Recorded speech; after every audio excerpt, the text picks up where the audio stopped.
Welcome to the Low Carb MD Podcast. No one is beyond help. No one is beyond hope. As we have always said, we are bringing you medical information and cutting-edge science, but none of this is medical advice. Please seek out input from your own doctor.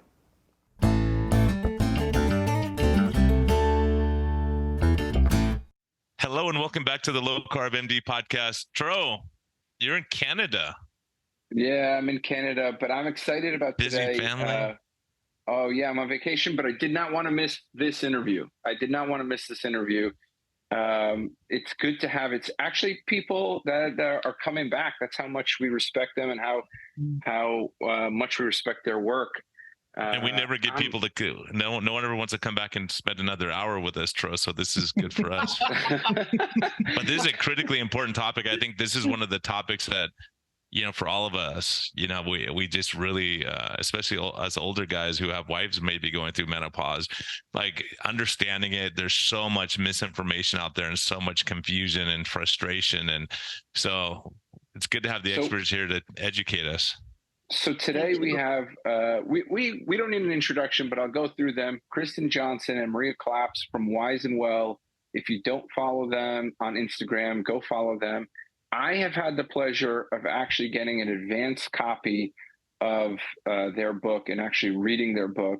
And all I can say right now is go out and get the book, The Great Menopause Myth, available on Amazon. Go pre-order it, go buy it. I've read it and it's absolutely fantastic. It's helped me become a better doctor. A lot of times we face women who are facing huge quality of life issues. If you're out there, you're 40, 45, 50, and your sleep is disturbed, you're noticing anxiety, you're noticing the mood change, you're noticing your bones and your body composition is not where you want it to be. And it's really great to have sort of an unbiased, comprehensive resource. And this is like the first time where I've read a book that I'm like, oh my gosh, now this all makes sense to me. Right. So I just want to, because you guys made it. I mean, you get a little technical, but it's reachable to any audience, which I think is a balance that you guys struck really well. So you guys have my full endorsement. Super, super stoked for this to come out. And I'm, excited to have you guys both back. Thank you so much. That's an amazing endorsement, and we really appreciate it. Yeah. Yeah, because we get a huge commission, right, Tro? Do we get a huge commission on sales, or how does that work? No, we don't. No. Shoot, we don't. All right. There's no conflicts of interest, never a commercial. Nope. No, this is just us, guys, just us and our recommendation. And I'm excited to have you guys both back. So I'm interested to hear what made you guys, you guys have worked together so well. I'd love to hear about that partnership. I'd love to hear about what made you guys write a book, what keeps you going. I'd love to hear sort of the social stuff behind the scenes. that's been Wise and Well. It's fun. I think we keep each other going. We often say if we did not have each other, we probably would not be doing this any longer, because it can be a burnout type situation. You guys have each other, which is, I guess, great. I know you guys like to crack jokes. That's good. Kristin and I, we like to drop F-bombs. No, I'm just kidding. It wouldn't be the first. It wouldn't be the first. Yeah. Jack's. That's how we keep Jack in business. It's my F-bombs that you got to bleep out. Right. That's right. And we wrote the book because there's just a great need, and we would say we're going to say there's some menopause books out there, and there are even some books that will come behind ours, and I can't quite speak for those, but there are certain things in this book that we cover that no other menopause book has ever covered before. So that is another reason we wrote it. We needed to get out topics that I would say some doctors are just fearful to speak about. So again, we feel like we have a little bit of a different view and almost an advantage not being, doctors that. So Kristin, I know you can probably elaborate. I mean, Yeah. You guys say not doctors, but I got to be honest, the doctor community really got hormones wrong. So it's like, I don't think you can, even basic things, testosterone for men and for women, they got it wrong. Huge reversals seen in those in the past like 5 years. And, certainly we got hormones wrong. I mean, at first we did it wrong, 15 years ago. We got the data wrong about 10 years ago, 12 years ago. And then I think in the past 5 years, probably, a testament to your guys' work and people in your field, it's come around a little bit. It's slowly coming around. Yeah, starting to. Yeah, I'd say it's come around, but I think the frustrating thing for us is that it's noisy and it's not a lot of good information. And as Maria kind of alluded to, she gave the doctors a little bit of benefit of the doubt and said maybe they're a little fearful of some of the topics. I think they're deliberately uneducated on some of the topics because, to be perfectly frank, this is tough work. It's a tough time of life for women. It's not common for doctors to have the time or the infrastructure to really get into the trenches with women. They need sort of a whole approach for them. It's not just hormones, right? There's a lot of things going on right here with shifts in the brain, mindset work, working on nutrition, getting over obstacles, breaking old habits, etc. And that takes time, and it takes commitment, and it takes an investment by both parties. And what we've seen is, unfortunately, as the menopause boom has happened, we've got a lot of licensed providers who are not trained in hormones, but are pivoting their platforms to hormones. They have not been practicing in this space. If they are at all, it's usually been the last couple years, which, for better, for worse, we could say might be a little opportunistic, but whatever, they're in the space. But they're really not in the trenches with women. They're just talking about it a lot. We have a lot of talking heads and a lot of talking points and a lot of pivoting, and doctors of all different disciplines suddenly becoming self-proclaimed experts. And Maria and I bristle at that because we've had to really claw and fight in order to have a voice in this space because we aren't licensed providers. We're not prescribers, but we're the ones doing the dirty work with the women. We're in there helping them through these things, months and years of commitment to each individual client of ours. And that's why we just said, you know what, forget it. None of what's being published is good enough. And so we're going to try and do an A to Z and just give women an opportunity so they can start asking questions. Let's create a grassroots groundswell of pushback against the way hormones in midlife are handled right now. Can I support this sort of comment with just disasters I've seen? Brian, maybe you'd be willing to share some of the disasters you've seen. I've seen 2 patients in the past year. One who is a postmenopausal 65-year-old female who was given a pellet by an ambitious new hormone doctor. Mm-hmm. And their testosterone level was above 1,000, female with above 1,000. And I saw her in my office with masculinization and features, prominent trachea, the Adam's apple. And I said, this is insane. And the problem became when I approached the hormone doctor, the patients feel so good on superphysiologic levels. So it's like you're telling them, I don't want you to feel this good. And I explained to them, I want you to feel good, but this has gone too far. I had another patient who had pellets put in, very high doses of testosterone. This time, not as high, in the 250 range, which still is very high for a woman, in my opinion. It was, she had several infections from the pellet implantation. Again, overzealous doctor. So I think, I'm seeing what you guys are talking about. And Brian, I wonder if you're about this opportunistic sort of shift that's happened in the past couple of years where everybody's trying to hop on this, hormone train. Is that what you guys mean when you guys say 100%? Yep. Yeah. And if they're not pellet pushers, they're doing now the injections, because we have the physicians who will eschew all things compounded, which pellets are compounded, right? And they want to go to the FDA approved commercial stuff. And that's really for men when it comes to testosterone. And so they're microdosing it or whatever, trying to administer it to women via injections. And it's the same masculinizations happening. It's very sad. And Tro, can I just say something about the woman who feels great with a level of 1,000 testosterone in a pellet? Those are almost always newbie wins. They don't often last. So when Kristin and I hear about like women who, I love my pellet, you're not going to take it away from me. How long have you had it for? How many insertions have you had? 2.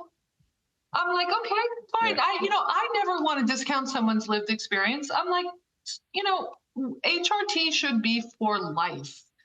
Okay, so we need something that is going to appropriately kind of stimulate receptors, not overwhelm them, not saturate them. That's going to work month after month, year after year, ideally, hopefully, for the rest of your life. Speak to me at the 5-year mark. Tell me if you're still happy with the pellet. Yeah. I'm so much a handful of people. Again, I don't deny anyone's lived experience, but not many. Brian, I just had one have you along ever those seen lines. anything like that? Well, I'll us say the other side of the coin that I found interesting is we have a patient that she went on bioidentical hormones, and she calls me. She's like, I'm frustrated. I gained 10 pounds and I'm like really flabby around the waist right now. I just feel different. And I go, well, why don't you come in? We'll do a body composition. And so it turns out she put on a lot of muscle, and her visceral fat went way down. And so she was shifting her visceral fat to subcutaneous again, going backwards. And I'm sure that you see that. I've never really even thought about that and I was like, oh my gosh. And once she saw her body composition is so much better, she was like, okay, I don't care about I go, if you gain 6 pounds of muscle, who cares at this point, right? If you're metabolically healthy and all your numbers look good. So I would love to hear your take on that. Well, we keep telling women, like, the scale is not a benchmark for health in any way, shape, or form. And that is true. I mean, aging is a privilege, let's be honest, right? For all of us to have another birthday past, 50, 60, whatever, like, aren't we blessed to be able to have that? But do we really think that at 80 or 70, we're going to look like we did at we're 30? Like, the body is going to change in age. And this is where we want to try and get women to, like, stop focusing. But I used to be a size 4. Okay, well, you're not 30 anymore either. That doesn't mean we throw the baby out with the bathwater and just eat all the things and stop moving. But we do have to have some expectation around shifting body, different places, right? We don't necessarily want shifting body fat or body composition to visceral fat, but it might be in different places that's subcutaneous. We might not have ripped triceps coming into our 60s and 70s. That's okay. So, you were able to say, look, you've improved your health. Right? That is what we want to kind of feature the benchmark on. But this obsession with the scales still persists in most women. And I don't know if it's, the social media piece or whatever, because we're so focused on aesthetics, but we need to kind of get women to be like, look, what are your actual long-term intentions? You want to pick up that baby at age 70 years old, your grandbaby, and, throw them up over your head and twirl them around. And for me, it was like, I've got 75-pound dogs. I want to be able to step down, grab my dog and throw him into the car if I have an emergency vet appointment, and not sit there helpless because I, have been so focused on other things that now I don't have any strength. So I think it's a mindset shift, and that's a huge thing that most doctors aren't really prepared for. And they're like, I'll just give you the hormones to make you happy with how you look. And then stuff starts to go off the rails. Yeah, I've seen that. I've seen, like, so the problem that I have, so yeah, on one end we have the opportunistic sort of, I want to say, malpractice when it comes to sort of misuse of pellets and misuse of hormones, and on the other end you have sort of docs or legacy sort of thinking, dogmatic thinking that's like, no hormones, go suffer, like, here, take this antidepressant for your hot flashes. Or maybe, fine, if you want to try, red clover or whatever, black cohosh, you can go ahead and do that, but don't tell me about it, right? I mean, so you have like these two extremes, the traditional approach was basically take an antidepressant for your hot flashes and your menopausal symptoms. You know, oh, you have vaginal atrophy. We don't care. Right. Like, that was the mentality for a long time. So women are often stuck in this place between crazy and, you know, excuse my language, and, you know, Right. Sorry, Jack, edit that out. Crazy and crazy. Well, rigidity, like you just can't change your point of view, and you go, okay, look, this isn't working. People aren't getting better. Like how do we meet in the middle at least and try to figure out a reasonable approach to help people? But isn't that sad? Because there is so much information out there. If you're a provider who has any patient in this demographic, there is new information. We're not still stuck in 2002 after the WHI. So these doctors who are like, white knuckle it, or the hot flashes will pass and then you're through. And Maria and I are like, wait a minute. It is not about the hot flash. It's not about the symptoms. This is about, what about her blood pressure that's going to suddenly be higher than she's ever had it when she hit 62? What about the plaque deposition in her, arteries? What about the changes that she has in her vaginal tissues?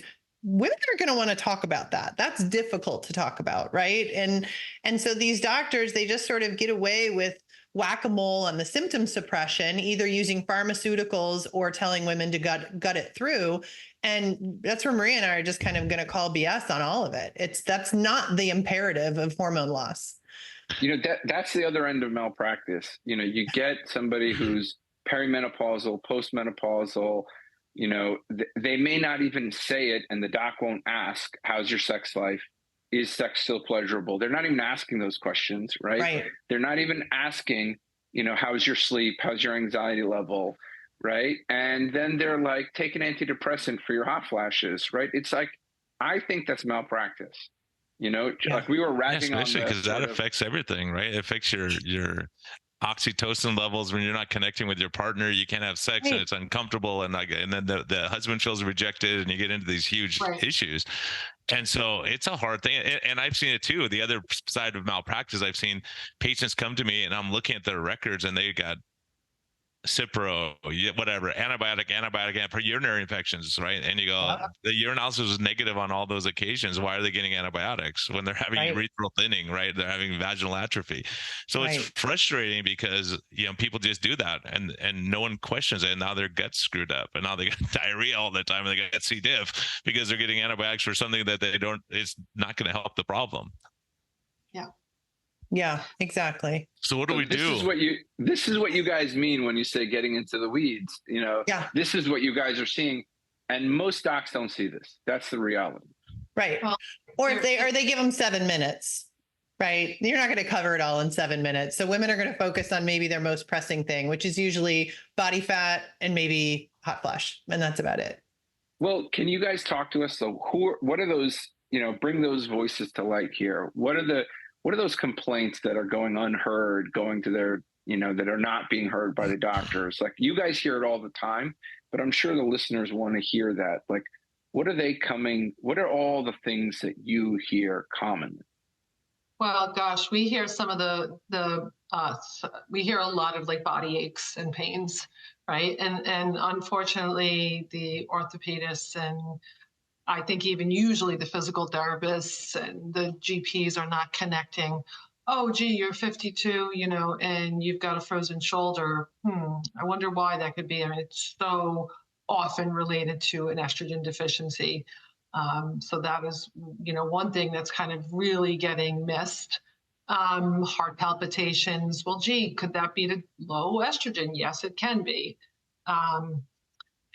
Gosh, I mean, there's the classic, there's the hot flashes, there's mood issues. Sometimes women, like the mood issues will be like, they want to isolate and they just like, can't imagine like being social anymore. I just want to stay home in my pajamas. Of course, we all feel like that on occasion, but if that's your default mode, then, again, that's loss of hormones as well. Yeah. I mean, we cover in the book a term called gray divorce, which is real. And it's looking at the rates of divorce at this time of life. And women will, in post surveys admit that they just literally felt like their ground had shook underneath them. They're not performing the way they used to, whether it's as a parent, whether it's as a spouse, whether it's as a professional in a work environment, whatever, or even in the gym. They're like, gosh, I can't even do the things that I used to do. I don't feel great. universally sleep is a problem for almost every woman going through the menopausal transition. That's going to affect everything, right? Their insulin sensitivity, their inflammation markers, like all this stuff they're not even necessarily getting attention paid to, so they don't know until it's too late.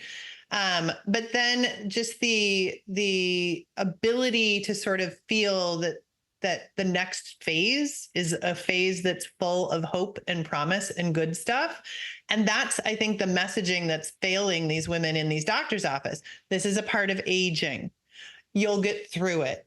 It'll get better. Change your expectations. And Maria and I are like, no. We are like wanting to be poster children for living our best life at 50 plus. And we kind of look at it as like the added bonus is you're at an age where like you owe no one an explanation for anything. You get to give a heck of a lot less F's about anything. You don't have to apologize for it. This is the time where we get to be like thriving women with a lot of wisdom and a lot of miles under our belt and just, enjoy life. I feel like we've earned it at this point. But right now, the paradigm is shrivel up, feel miserable, and sort of gut it through and just change what your expectations are for life. And that's wildly unfair. That's the case in all of medicine. Honestly, in my opinion, that's the case at every age, we've lost sight of how to empower patients. We've lost sight how to take people who are sick and bring them up, and make them well. I mean, wise and well. I love the name because it's truly a mission that I think most docs need to wake up and realize, hey, this is what you're meant to do, not like write prescriptions and ignore people and blame placebo and, and it's sad because this group is like historically, if you look, 50-year-old women most likely to go with undiagnosed heart attacks. Why? Doctors don't listen to them. Right. She's being hysterical. Let's go back to the Latin. I think for uterus comes, the root of the word hysterical comes from the Latin word for uterus. I mean, there's a reason for that kind of claim, but I think the sad thing is that we are still very symptom focused and we're very sort of, there's a pill for that sort of attitude. And so women come into it, whether they're interested in HRT or they're not, they're looking for these magic buttons, right? They're either like HRT is going to solve all their problems, or this bisphosphonate's going to get rid of their osteoporosis and therefore they're going to be good. And that's part of why you probably noticed there's a shift in the book. We talk about what's happening. We talk about the imperatives. We talk about the reasons why this should be very concerning to women. But then we kind of pump the brakes a bit to say, look, we do have some influence and control over how we experience this next phase of life. So it's got to be a two-way investment. If you're looking for a physician to invest in your hormonal deficiency and address that, you also need to be invested in providing those hormones a really healthy body.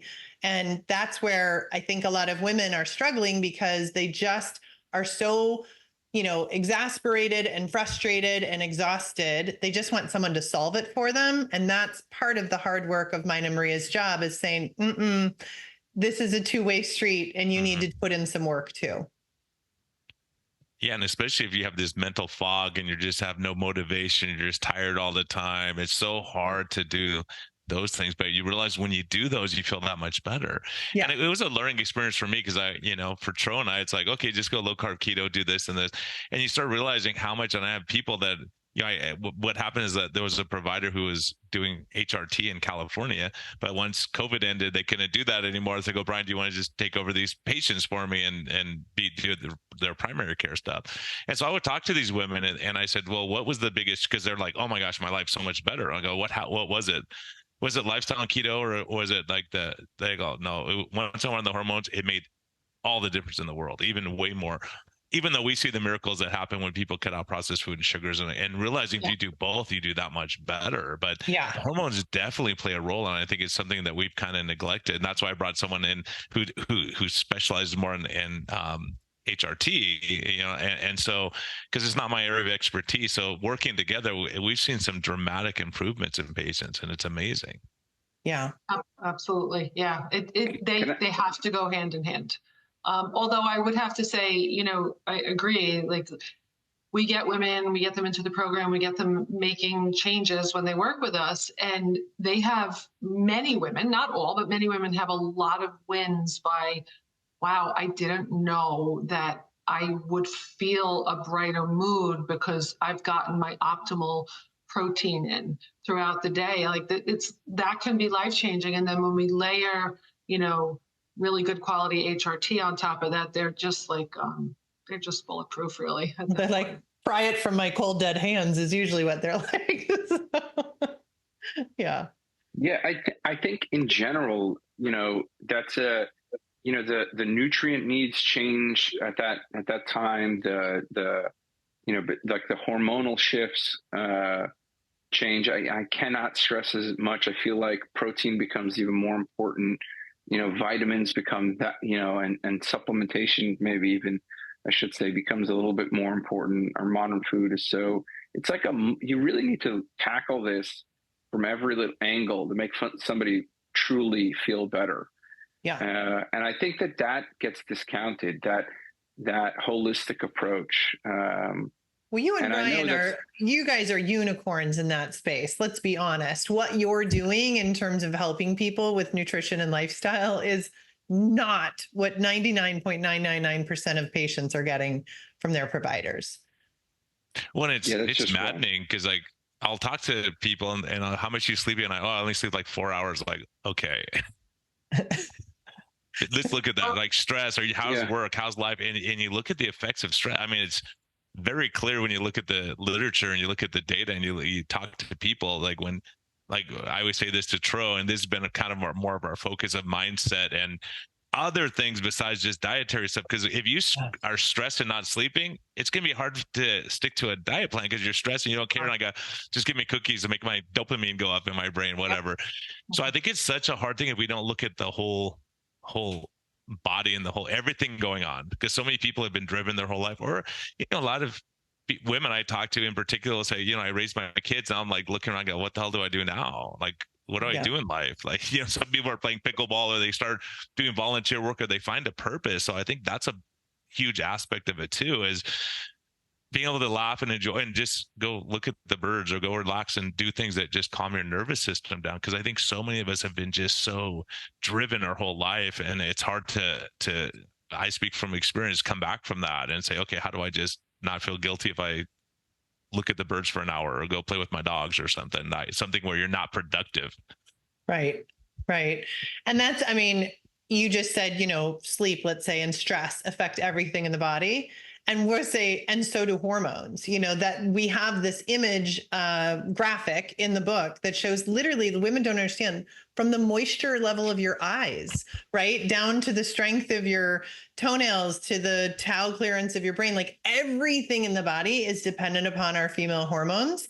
And so if you're we have women who've said, I stopped fasting, I started eating more, I've got my protein, I'm moving, but I still have a dry vagina, right? And so this is where we say, this is why it has to be both, because every single tissue and cell receptor in the body is responsive to estrogen, and women need that estrogen. And so when these doctors want to give a little dose and they just kind of flirt with it a little bit to get rid of that hot flash, that's not necessarily going to get her sleeping.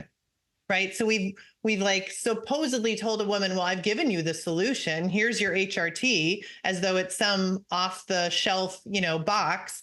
And then she's like, this isn't working. And this is why I think a lot of women who've said HRT doesn't work for me, or HRT isn't worth it, or whatever. And so the type of hormones, the regimen that they're given, the levels of hormones, all of that matters too. Can I just say two things I want to harp on from what you just said? One, you talked about the images and the graphs in the book. They are awesome. They were so helpful to me. Like some of them, you're sort of seeing the symptoms. Send me my copy, man. The tables. I got to get it for you. I was really impressed.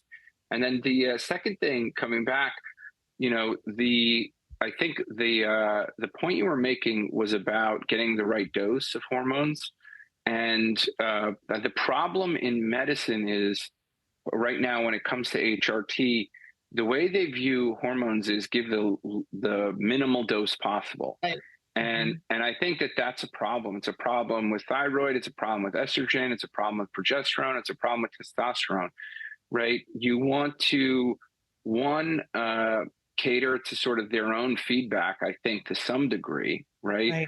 And I think, I think that's something that's lost in modern medicine. You know, the body gives you those feedback hormones to tell you when, you know, if they're replete. And then the second part of it is not just those numbers, like fine, the FSH or the LH looks fine, or, you know, but it's also the TSH looks fine, but it's all, which are the feedback pituitary, hypothalamus, hormones, right?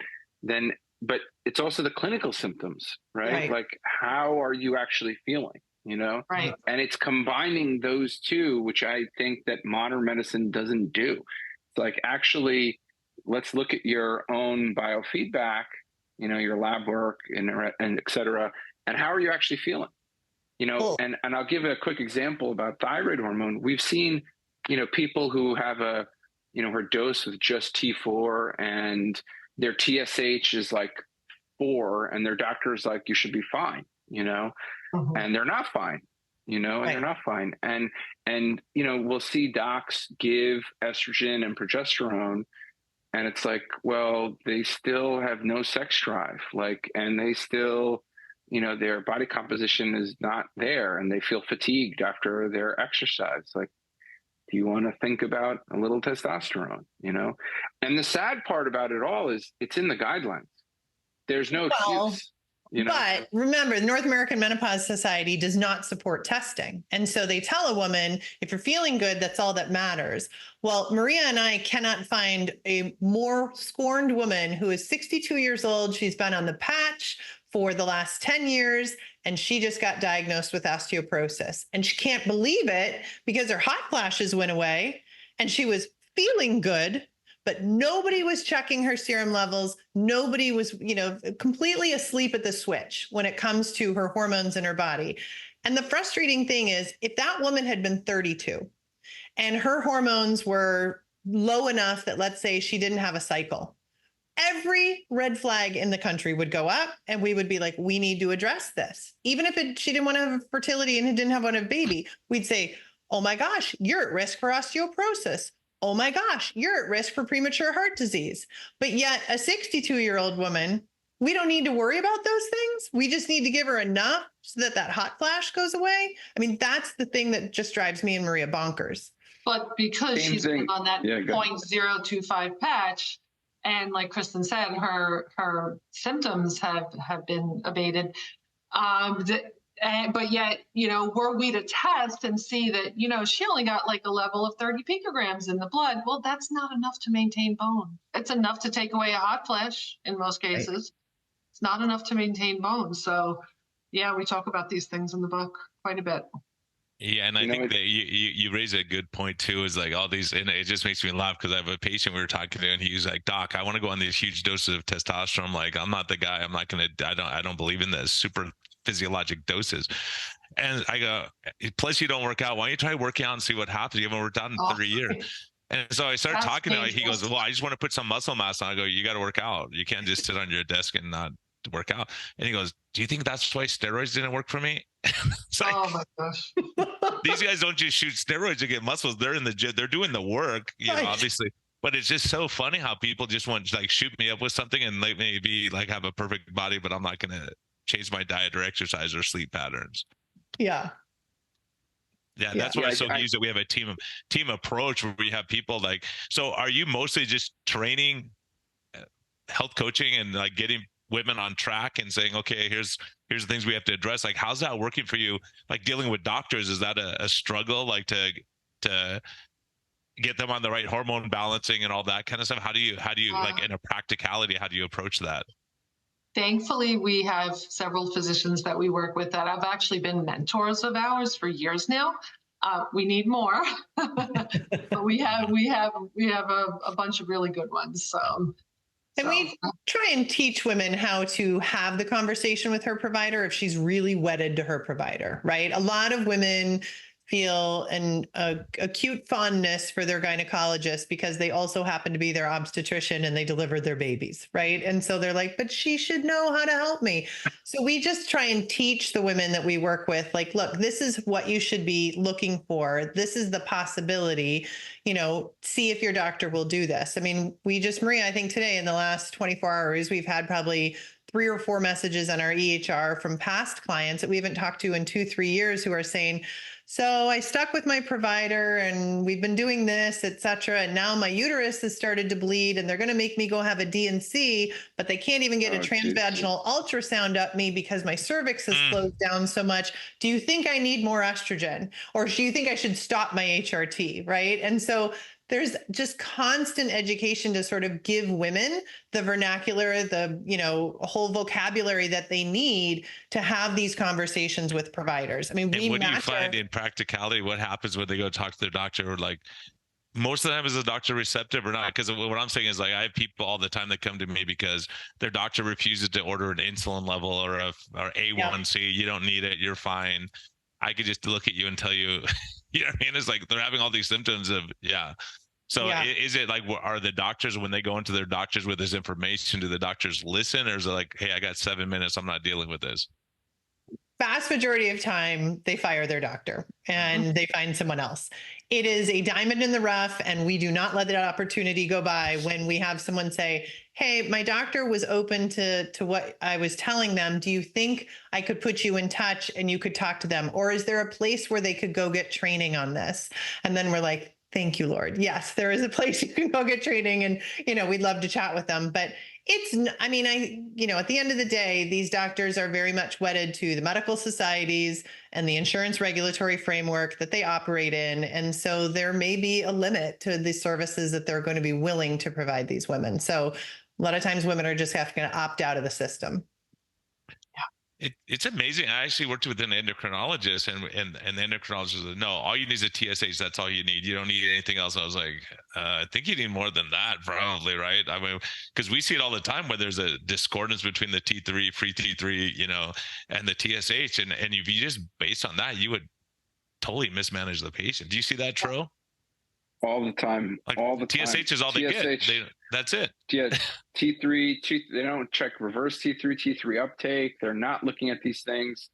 And, just starting, like the idea, if they have a thyroid that's gone, or they've had Hashimoto's for 10 years, a surgical thyroidectomy, just giving somebody like 1 to 10 T3 to start, right? That's within the guidelines. Right. But yet endocrinologists aren't doing it. I like the 1 to 5, ratio, or 1 to 4 ratio, but nobody's doing this. And but I think it's just, honestly, like, if you came to me 10 years ago, I would have been like, yeah, TSH, like I wouldn't have known. But we see it. What did we have yesterday, Maria? Someone who's been on T4 for 15 years, you guys, 15 years. What was her TSH? TSH was 7. That's and no dosing change. And they probably don't even know why they're hypothyroid. That's the worst part. I'm like, did anybody figure out why you're hypothyroid? Huge antibodies. Both categories of antibodies were in the hundreds.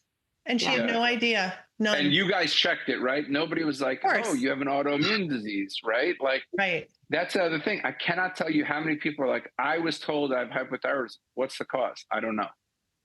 Well, it'd be good to know if you have chronic inflammation from an autoimmune disease. It'd be good to know, your CRP is elevated. I mean, this is malpractice, but it's so common. It's like accepted. It's tragic.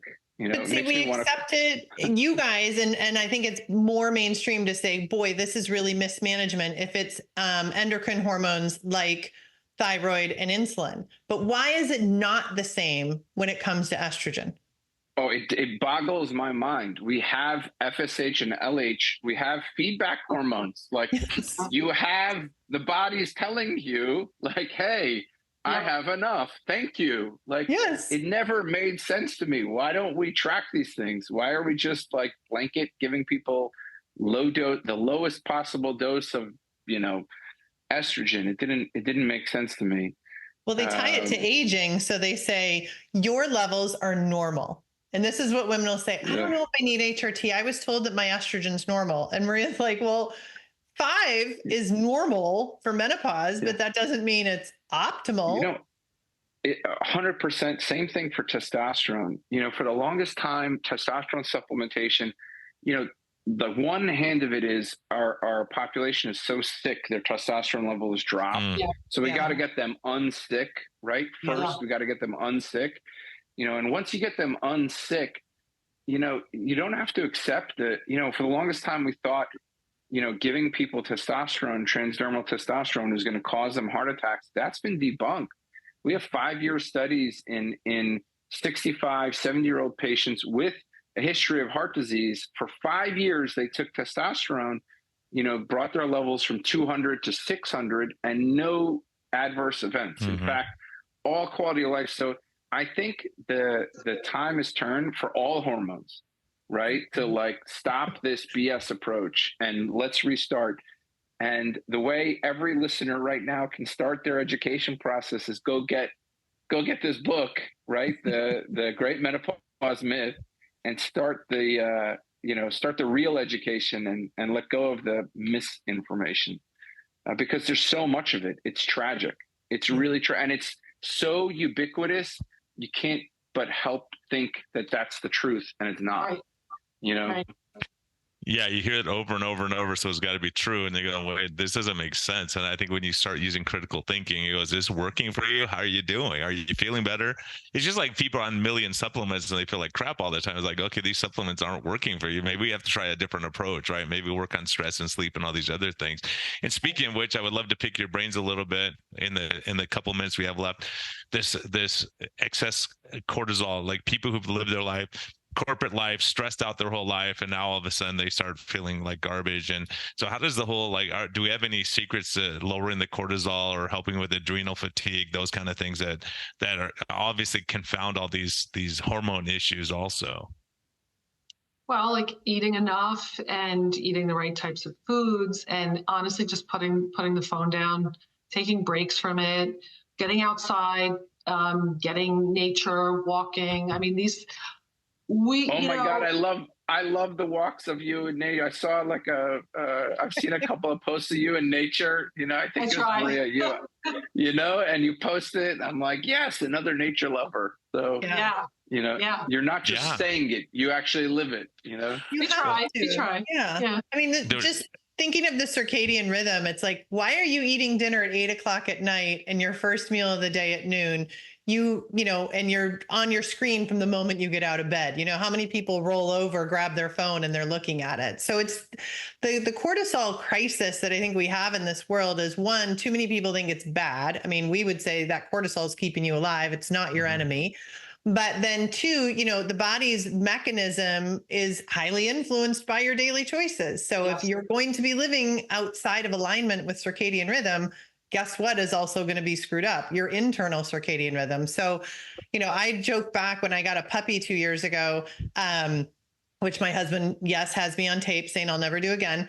But, you know, he has to be up first thing in the morning, and they need, you know, he gets the willies and they need to run him around and whatnot. And I was up at like 5 a.m. and I'm outside barefoot in my pajamas running around with him, and the sun's coming up and whatever. And I slept like a dead person during these weeks of his, you know, early kind of stuff at the house. And I remember saying to Maria, I'm like, oh my gosh, it was such a wake up call of sort of how much I had moved away from those habits of making sure that I was sort of honoring that. But, you know, basic just breathing, tapping, go put barefoot feet in grass and earth a little bit, ground a little bit.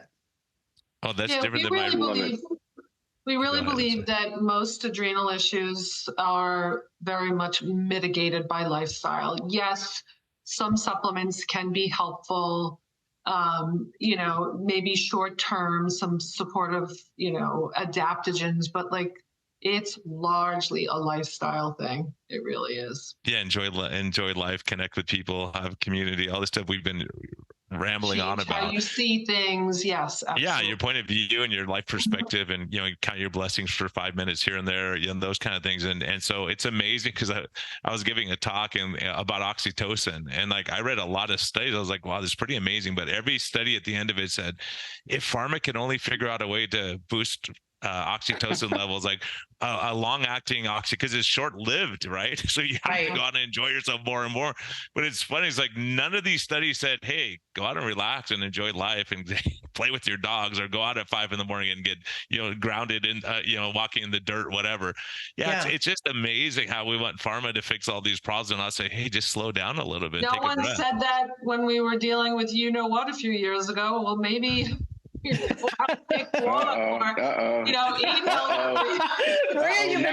are we dealing with? I must have. Now no, we're just getting kidding. censored. Now don't get me started. Brian's already been censored 6 times.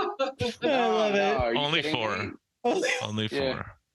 Yeah, but that's true. But no one said, hey, maybe there's effects of not going outside or not visiting with your family or not, that. It's amazing when you get so focused on one thing, you forget about the big picture. And it's just, we still see those things where people are hugging through plastic and, just such a weird stuff that everyone thought was, there was no studies on it. So anyways, I think sanity, Tro and I, fortunately, we can go back to all of our podcasts and everything we said was factually correct and like spot on. So you don't feel like, oh, we got to hide that episode or we want to talk about this. And it was controversial at the time, but we have common sense and we kind of see a lot of patients and we kind of see what works and what doesn't work. And, the decline we're seeing in people because they lost those social connections. And I think that's one of these big things with the hormones and really understanding that is like, hey, we need something. We need these connections and laughter and fun times. And no doctors are talking about that. I mean, it's amazing. And Tro, I mean, all of you, I don't get a commission on the book, but I'm listening to one right now called When the Body Says No. Yes. Yeah. I know that book. Yeah. And it's amazing because you go back to Osler and he was saying, I think all these autoimmune conditions that we're seeing are stress related. Yeah. Yeah. And somehow we say, no, it's from this. Is like stress has no role. I mean, obviously we need more than one factor, but it's really interesting to see people with a lot of degenerative diseases, chronic diseases, how much stress has played a huge role in their lives, We've got a question on our intake form that asks women, what do you do for creativity? And we'll get answers sometimes that are like, well, now that you asked me, nothing. Or I need something. I need to find something. Yeah. Yeah. Yeah. I know. It's amazing. Yeah. It is like, that's one of my questions I ask when people come in. I'll say, hey, so what do you do for fun? And they're like, fun? Like, what are you talking about? I'm trying to survive right now. Like, well, figure out fun and then survival will be a lot better, right? So figure out what floats your boat, what gets you happy, what do you enjoy? And, and it's amazing how many people, and I think that is one of those things we see. And as a matter of fact, Troy, it's just amazing when we see these couples. Like I have one couple, the wife is hyper focused on her health and everything, like every little thing. And the husband's like got serious medical stuff, but he doesn't care.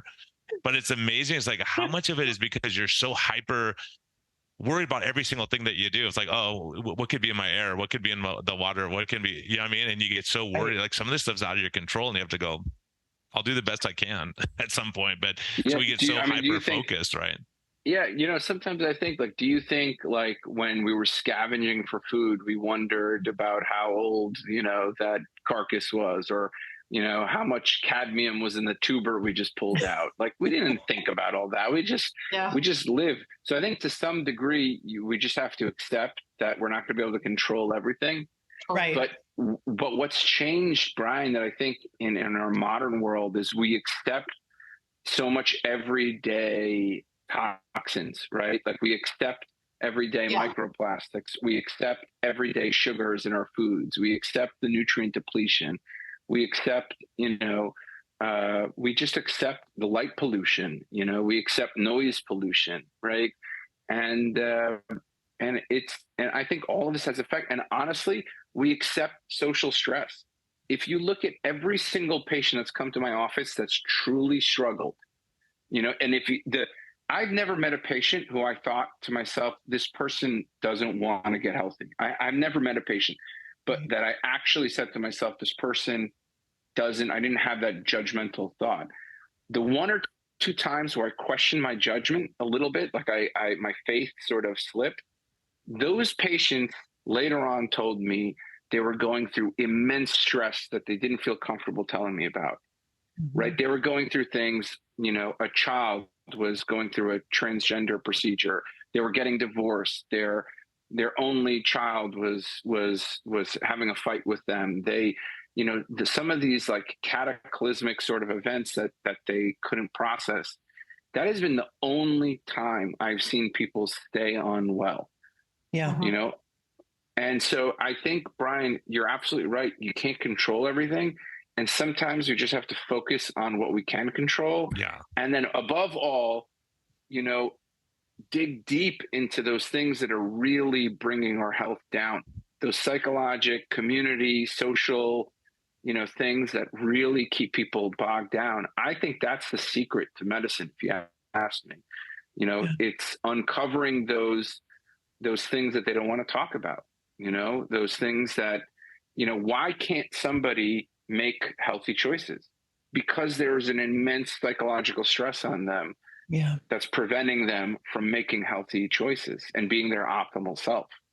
So I don't know. That's, you guys all inspire me, but I have to get going. So, Go ahead, Bro, you got 7 minutes left, man. We got 7 minutes left. You guys not going early. I got to get going. You inspire me. You all inspire me, guys. I just want to let you know, I'm so proud of this book, the book that you guys have. I'm so happy to support it here on the podcast, and you guys did a great job. And, I know it's going to be a bestseller 100%. And I can't wait. If you're listening right now, go get this book, The Great Menopause Myth. Okay. And we'll certainly promote it. And we love you guys, and we appreciate the work you do. You make us smarter. So keep doing what you're doing. Thank you. Thank you so much. And how do we track you down? How do we get our patients to you? How do we get to work together and all that? So if people say, oh yeah, I need help with this, like how do they find you? Well, we are wiseandwell.me. That's our website. And then, we try to put forth educational stuff on Instagram, and they can just put Wise and Well in the search bar, and that should come right up. Yeah. We'll put all the links. We'll put the links in the show notes. Everybody will have it. Everybody will have access to it. And it'll go out on our newsletters and stuff like that. So everybody will be able to get access to this. Guys, and thank Tro, you you're so going to much. send me a copy, Thanks right? You promise? I will. I have a lot of witnesses. I will also bill you for the shipping. So yeah, no problem. I'll pay it. Okay. I'll pay it. Yeah. No, thank you both so much. It's so important. I think it's, like you said, some of the doctors are just turning their heads away, and they just don't want to know, and they don't want to, even address this issue. So I think it's so critical that you can get out to women and educate them and help them to realize this is not normal for you to feel bad or not to connect with your partner and all these things. And it's a huge thing. And like you're talking about, a lot of divorces are happening because of that loss of connection and loss of grounding, and we all have to get a new puppy and go out at 5 a.m. and walk in the dirt. I highly recommend it. All right. Well, thank you so much. I'm going to wake up Rosette at 5 a.m. and I'm going to blame you guys. So just an FYI. Yeah. So if you get an angry call from Rosette, you guys will know who and why. All right, guys. Have a good one. Thank you guys so much. Thank you. Bye-bye. Bye-bye.